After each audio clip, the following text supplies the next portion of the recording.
In this podcast, I don't really have a topic per se, or if,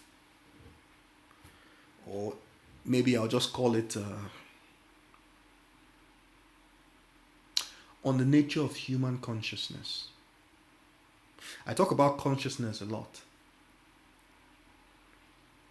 because it's always fascinated me how a human being is self-aware and how this self-awareness comes into being. At what point in the development of a human being does it actually come into effect? And what does it mean? What is it really?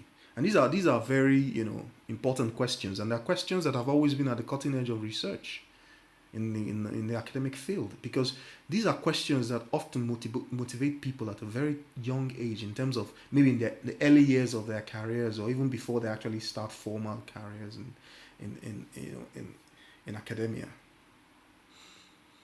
But for me, I've never really approached anything from an academic point of view in terms of joining a program. I like my informal approach, sort of. It's not really informal, but it gives me the latitude I need to be able to, to create my own boxes and look out of them if I want. Now, but what I want to talk about is, in this particular podcast, is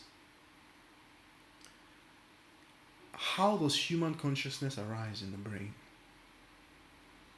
How? What does it even mean?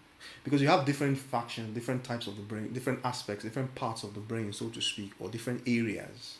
I wouldn't call them parts because the brain is an entire whole. Now, I'm not going to go into reading out a list of these different areas of the brain and their functionalities and all that. I will do so when the case requires it, but everything that makes us human, all our executive functions, our decision-making function, the way our the way the stimuli from our sense organs are interpreted, meaning making, anticipation, strategic thinking, advanced planning, all the ability to form all these different type of memories, all of this is what, and also the way we move. We are bipedal.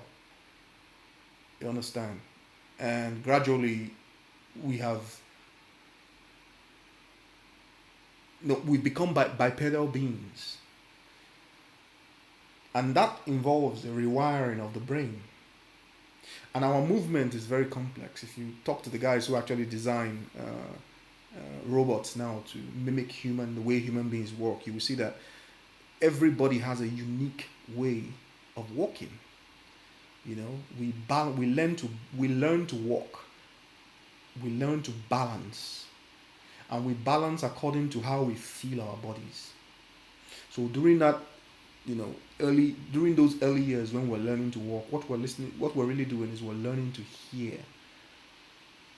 We're learning to understand how the mass of our body is distributed, and then we're learning we're tuning our senses we're calibrating our senses to maintain that balance so we can stay upright. That's what we're doing.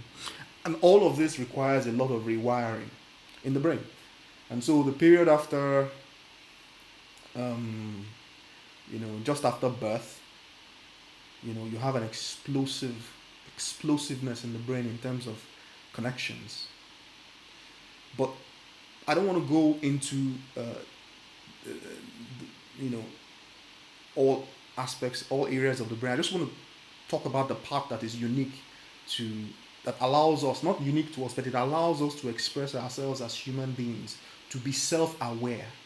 And that is our cortex. That is the external covering of the brain, the gray matter, so to speak. And it's impressive what happens in the cortex. The cortex is from evolutionary terms, it is the most recent adaptation in the brain, in the sense that because it is what allows us to be so unique and to express ourselves individually, to even have a sense of self. It is because our senses don't overwhelm us. They tend to all be balanced in a certain sense, even though they are different types of senses, but the way they come into the brain, they are being balanced. There's a regulator that brings them to the same intent so that one sense of self does not overwhelm the other. And because of that, people are not primarily driven by instinct. That is, not that the instincts are not there, but they're open to what? To modulation. And this is essentially what it means to be a human being. We modulate ourselves. We take essentially what are primal instincts, survival instincts, and then by the time they make their connections into the cortex, they are translated into something else, a different type of wiring or a different type of patterning, right? And this is what allows us to exhibit the sense of self, which we have come to identify as being human. Okay, I'm not saying people are perfect and all yet and all that. Now, what is this? What is the nature? What's the architecture of this cortex? Now the cortex is, like I said, the gray matter, right? And all around the brain, from the front to the back, there are different parts of the different areas of the brain are wiring themselves towards that cortex. So it almost seems like whenever connections get to the cortex, they change into a different type of wiring of some sorts. And yet the cortex is divided into 6 layers, mostly. But what nature is trying to implement in that cortex is 6 layers. And the reason why it is 6 is because of organized complexity. You see, because organized complexity, what it simply means is that something can be extremely complex, more complex than, like the brain that generates the sense of self.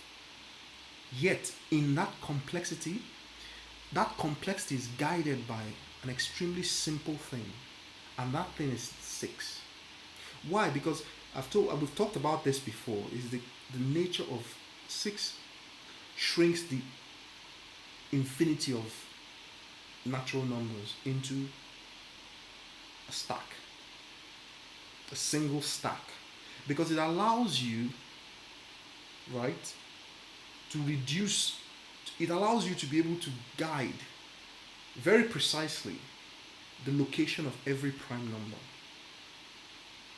Every prime number is built around the 6 and multiples of 6. So that it's a logic system, and it's a logic system that is infinitely vast, because it never ends.